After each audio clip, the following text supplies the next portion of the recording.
Hello wonderful humans, it's so nice of you to be back again. I'm so happy to be back as well. I almost didn't think I was going to make it today, but I did. I'm here. Work has been a little bit hectic, but it's okay. I'm here now. So today we're going to continue through my journey of reading The Great Hunt, up here. The Great Hunt chapters 27 to 32 in particular today. And at the end of every chapter I stop, I write some notes in my journal, 1 page per chapter, and it's literally just my reactions in the moment. So that could be as simple as questions that I've got, feelings that I'm having, or just random comments on the action. So not a summary of the plot. Don't expect this to tell you what's happening. I don't tell you what's going on. I just comment on it. So if you haven't read it, I'd suggest going and read it. It's really good. I'm enjoying it. I'm looking forward to finishing all of the books eventually. But without any more of this introduction, I'm going to get started with chapter 27, The Shadow in the Night. It started with, there's a super clever plan here from Verin. Might not have been the start of the chapter, but a really super clever plan from Verin, having the Trollocs imitate the puppets. I thought this was brilliant and I loved it. He's smart, even in his madness, whatever's going on with him. And so this is extra dangerous. If he wasn't so smart, he wouldn't be such a worry. But he's actually quite scary because of his intelligence. I'd really hoped that Ingtar and the others would have arrived by now, but I think that Rand had hoped that too, so I'm not alone in hoping that that was what would happen. It really does say that Fane was a lot further ahead of the group than maybe I would have expected. So because Selene has disappeared now, has Rand lost his cloak? Or did Selene leave it for him? It had the herons on it, so I'm assuming that Moraine was trying to mark him twice, like in that bit of prophecy. But he has the sword and the brand now, so that probably counts and the cloak is less important. But I just wonder where that cloak went. Has he still got it, or is it still there? I might go back and have a look, because I don't recall. Poor Lowell having to kill a Trolloc. That's awful. It's always awful when you see such a gentle character like Lowell having to kill something or someone for the first time when it goes against who they are in their very soul. I wonder if he'll need to work through that some more, whether we'll get to see a little bit of that process, or if it's just going to be completely brushed off because it's not as relevant to Rand. Because we haven't yet seen from Lowell's perspective, and I do wonder whether we ever will get to see from his perspective. It's kind of been set up so far that it looks like we might not get to see it, and I really want to. The innkeeper is going to be trying to place Selene's insignia, if that's what it is, on the letter. Now others will be looking for that too and trying to work out who she is, given how often Rand has been asking about her. So that sort of could impact, I suppose, when other people are looking for her as well, just trying to work out what Rand's big picture plan is as part of the great game. I'm expecting Rand to get a summons or an invite from the king before he leaves Cairn, possibly his next event. So I really do think, based on everything that's going on, it makes sense that it's building to this, that he'll get an invite to the king, or buy it from the king, and he'll end up going potentially to the king's event. I'd like to see this king. I think he interests me. I'd like to see a little bit more about him and see if he's controlling the city or if he's being controlled. I think I said this in the last video, that Cairn reminds me of Ba Sing Se in Avatar: The Last Airbender, and I wonder then if the emperor in Ba Sing Se is like the king in Cairn, that is being lied to, being controlled in different ways. So just an interesting comparison I'd like to see. And I think that that would be a big part of the great game, in a way, that the king isn't necessarily in control. Chapter 28, a new thread in the pattern. And we're back to Perrin, which is great. I always enjoy it when we've got Perrin. Other than learning he's becoming more used to his ability in some way, almost comfortable maybe.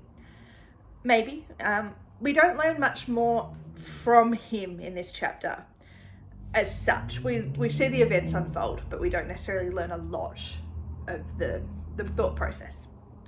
The Ailman, though, Verin, is looking for someone, possibly Rand. It is probably him, but I'm open to there being another male Aes Sedai, however unlikely that is. It's possible that they're looking for someone else. I bet that they're looking for Rand, though. Verin is fascinated with him, and I'd assumed she would have met an Ailman before, but they must circulate even less than I had thought. I knew that they were different and separate, but this interaction right here has really hinted or suggested to me that they're really separate, a completely separate society with very little trade or connection between the Ale people and the rest of the land. What is the sin that Verin mentioned? There's obviously connections, like literature style or whatever, literature themes to like Adam and Eve, and a desire to return to their real home. Like Adam and Eve desire to return to Eden and all that kind of stuff. So that's an interesting little bit of a connection there. I'm interested to know more about that. I think we will find out more. Probably not yet. I feel that this is just a little bit of a hint about Ale people right now, and then we'll learn more about them in future books, is my guess right now. And the wise ones, potentially Aes Sedai who don't have access to the Aes Sedai training, the official training. Sounds like they have a test, maybe similar to what Nynaeve went through. And the chieftains too, so it's not just set aside for the wise ones. There's other people who go through this test or a similar test. I'm thinking Rand is going to have to go through this test at some point to win the Ale people, their support. I feel that that will be a big part at some point, that he's going to have to go and maybe connect with people. We've got that knowledge now that he is of the Ale people. So I'd say he'll have to go there, he'll have to win their support, and there might be some people who are willing to accept him because of prophecies or whatever, and there'll be other people who resent the fact that an outsider has the ability. That's a guess there. I'm looking forward to seeing that, because that's always a really cool part of a story, to see someone coming into a new culture and having to become a part of it in some way. And the wolves' description of Rand as Shadow Killer, will it catch on as a name at some point? And how will Perrin react, and Mat react, when they realise that the Shadow Killer is Rand? Because I'm assuming the Shadow Killer is Rand. Maybe it's not, though. I might need to go back and have a look at that part of the book again as well, to suss out exactly what was going on there. Chapter 29, Ascension. A little bit of a segue from the main plot back to the White Cloaks here. Bornhold in particular, and our friend Captain Dommen, who I always enjoy seeing. Bornhold introduces the brutality of the Questioners, I'm guessing based on sort of Spanish Inquisition style, that style of questioning, Inquisition. And the fact that they'd murdered children along with the eldest, that was disturbing. Page 415, I've written here, the sins of the mother are visited to the 5th generation, and the sins of the father to the 10th. This is very Old Testament sounding, and that sort of again connects the Questioners to the Spanish Inquisition as well. I love those connections. I think it's absolutely great. You can see where Robert Jordan has got these things, and everything has this familiar but different, and that sort of that wheel of time. Like, it makes a lot of sense, and I think he's been very clever about how he's just put a few of these things in the story without overdoing it, and I love that. We also hear who the invaders mentioned earlier, the Ascension, are, and they're somehow linked to Arthur Hawkwing, which is, yeah, cool. They're super mysterious, and there's very little info about them from Bornhold at this stage, so super intrigued. They sound really intriguing and I'm interested. Let's keep going though. Captain Domin is in trouble again. It's like he kind of attracts that, so that's something I'm expecting every time he pops up. I hope he keeps popping up.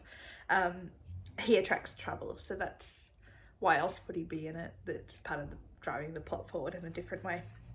Now, I thought it was interesting that the Ascension captain is female, because that says something about their society, that they're not a patriarchal society in the sense that I maybe expected. I don't know why, I just kind of expected that. But also their treatment of the domain, the Aes Sedai or whatever, the other women, that obviously says something also that I'm looking forward to unfolding and digging into that a little bit more about how that's come about. They obviously don't like oath breakers, and somewhere along the line their Aes Sedai obviously didn't serve the way they wanted. So I wonder whether the Aes Sedai broke an oath. That would sort of connect everything. I thought the Coindula that Domin had was linked with the Dark One's prison locks. That's what I had in my head, but maybe I'm not right about that, given there seems to be a few more of them. If Trolloc has a collection and his Empress has an even bigger one. So there's something, I need to have a look into that a little bit more. And that, then the fact that it's an Empress, is this a female-led society? Or are they just completely equal and it doesn't matter who's Empress or Emperor, just whoever comes next? I'd like to know a little bit more about their society, because I think there's a lot that is just very different to what we've seen so far. But I can't, it's hard to say without seeing more of them. And I really hope we see Domin's escape from this one, but I suspect we'll only hear about it when he pops up next. So, like in the last one, we knew, in the last book, he just disappeared and then we didn't hear anything more about him until this book. So I'll be, again, very interested to see when we get to see Captain Domin again, because I just really, I don't know what it is about him, I just really like him. Chapter 30, Days de Mar. And again, I apologise if I pronounce anything incorrectly. I'm working on it. The great game continues here. An invitation from the king, which is what I was expecting, and another very powerful lord. Will they leave before Rand has to answer the question of where to go? They seem to be in a bit of a rush, so they might not ever have to answer either invitation, but at the same time, that could cause problems down the track. Rand is still asking too many public questions, especially about Selene. It's a very bad way to play the game, although he'll have everyone in the city puzzled about it. And I mean, that's maybe that's a good way to play the game, is having everyone questioning everything that they assume. Poor Lowell's books. Such a shame, but thankfully it looks like Huron will live if Verin is there. But anyone who loses their books are so important, and I don't like that Lowell's had to lose his to the fire. But I suppose they had to be sacrificed. I'm not overly surprised the chest is gone just as Matt arrives. it can't be too easy reuniting him with the dagger. That would have just been too simple. So I guess I had half expected the chest to go missing again, but I hadn't expected it this way. I don't know. I'm not 100% sure what I was expecting there, but it couldn't have stayed because Matt can't be reunited with the dagger yet. And that couldn't have happened because then Rand would have had no reason to keep traveling with the group. He might not have followed through with the hunt for the horn. So he needed to keep moving forward. Now, I don't want any of the characters to die, but is this going to be a series where they all survive, even when they really shouldn't?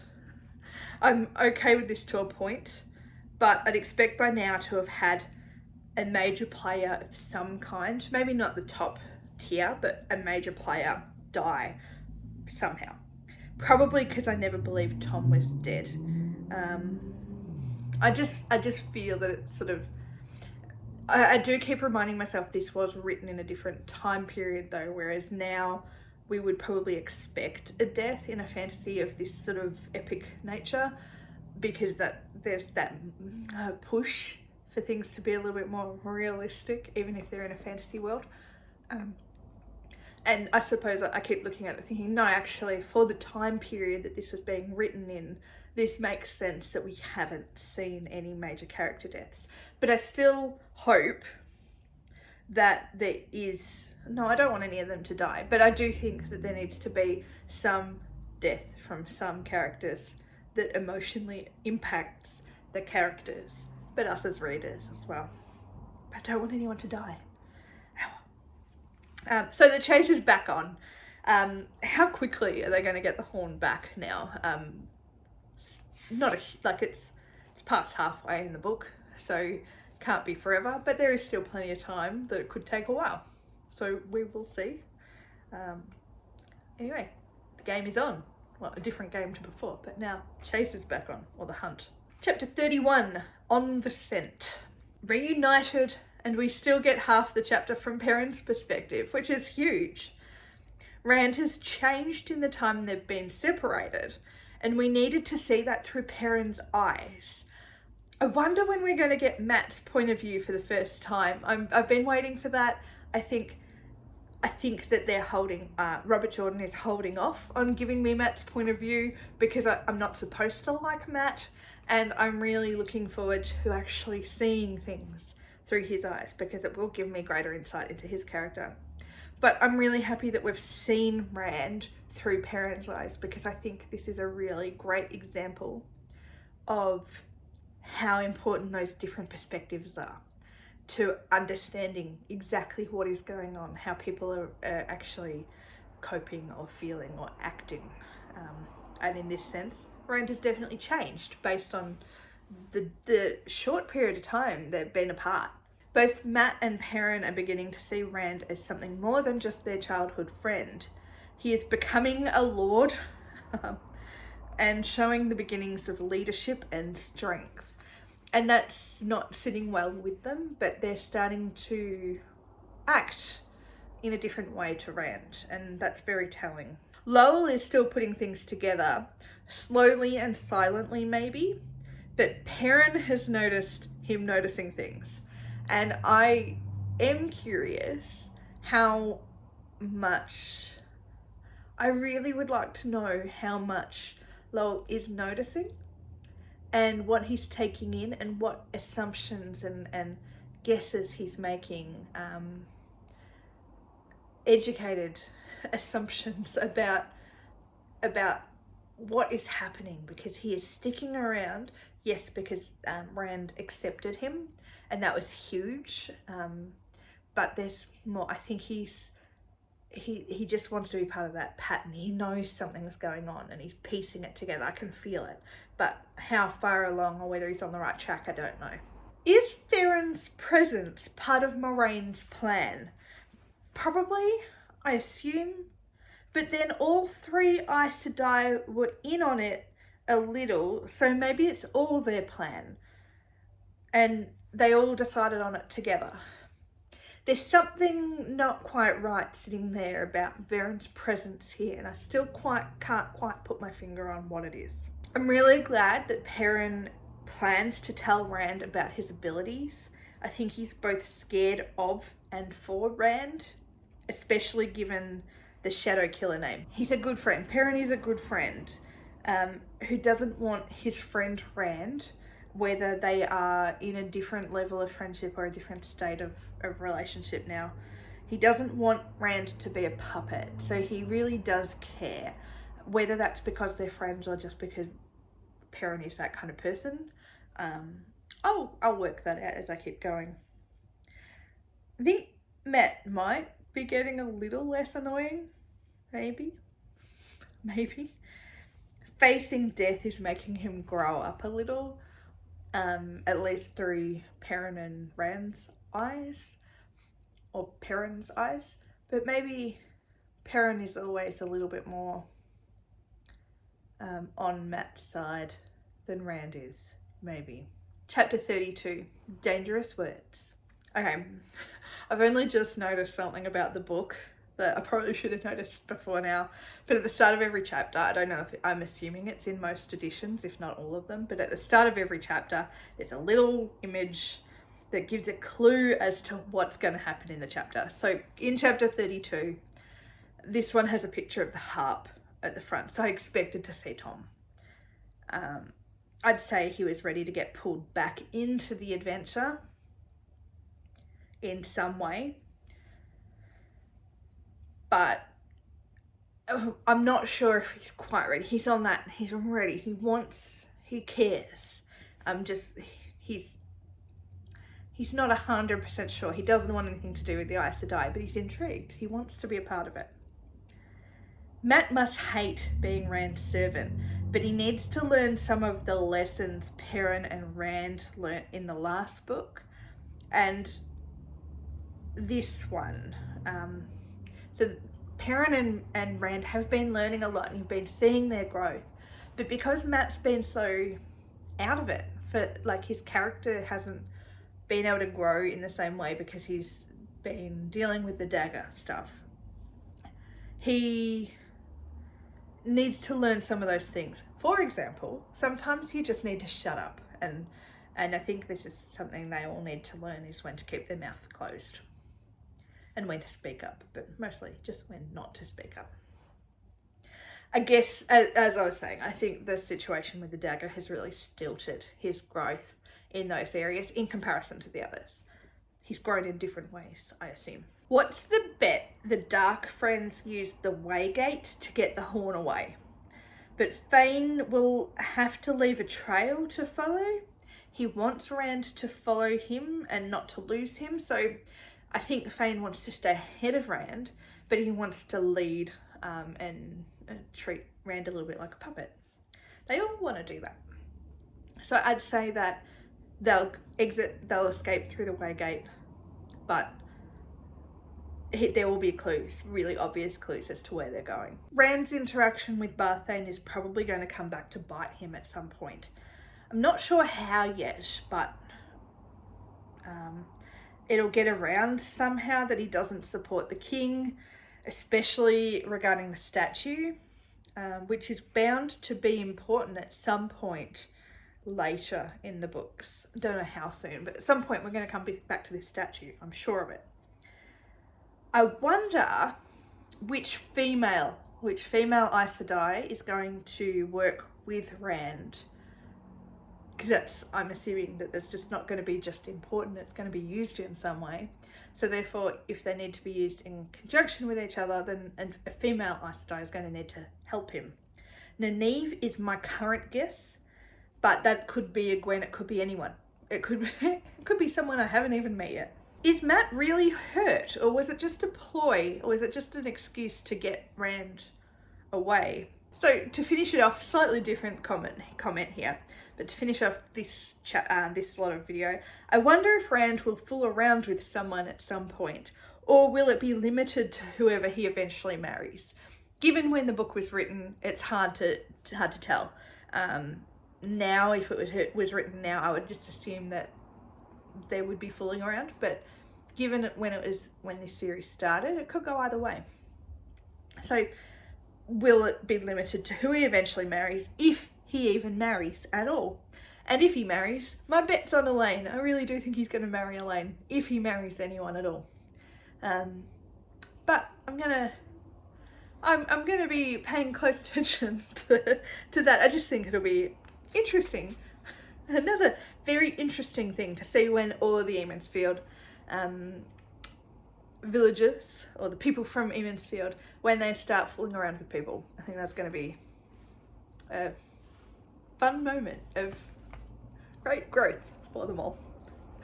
But anyway, that's my last comment for this video. That has been chapter 27 to 32 of The Great Hunt, up here, The Great Hunt.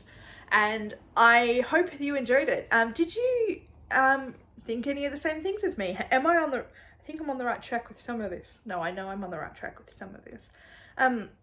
I've got a couple of things that I need to go back and check, because I'm looking at, I said a few things in this video that I sit there and go, I should have an answer to that, and I can't remember it. So I'm going to go back and check the book now to check up a few of those things, especially about Shadowkiller. I feel like I've missed something, or yeah, there's a few little things I'm just going to go check up now. And I've decided, once I finish reading all of the books, my next thing, and it might not be immediately, but sometime in the near future, I hope to go back and actually listen to the audiobooks and pay attention to what I wrote down.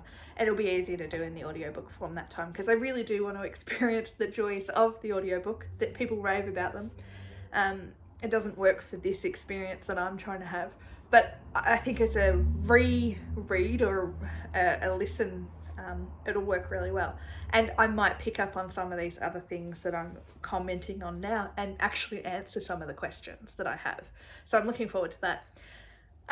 But have you, I'm assuming some of you who are watching have reread this at least once or twice. I would be interested, go back, think about your first reading of the book.